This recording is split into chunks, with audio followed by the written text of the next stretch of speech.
అనంతపురం జిల్లా రాయదుర్గం నియోజకవర్గం బొమ్మనహల మండలంలో ఇరాన్ ఫ్యాక్టరీ యజమానులకు రైతన్నలకు మధ్య వాగ్వివాదం చోటు చేసుకుంది.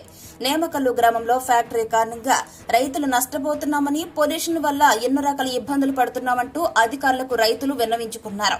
ఈ నేపథ్యంలో పొల్యూషన్ అధికారులు నష్టపోయిన రైతుల పంట పొలాలను పరిశీలించారు. ఫ్యాక్టరీ వల్ల వస్తున్న దుమ్ము, ధూళి, పొల్యూషన్ పంట పొలాలపై పడటం వల్ల పంట నష్టం జరుగుతుందని రైతులు అధికారులకు తెలియజేశారు. పొలాలను పరిశీలిస్తున్న పొల్యూషన్ అధికారుల దగ్గరకు వచ్చి ఫ్యాక్టరీ యాజమాన్యం, రైతులకు సిపిఐ రైతు సంఘాల నాయకుల మధ్య తోపులాట జరగడంతో వాగ్వివాదం చోటు చేసుకుంది. ఈ నేపథ్యంలో అక్కడ ఉద్రిక్త వాతావరణం నెలకొంది.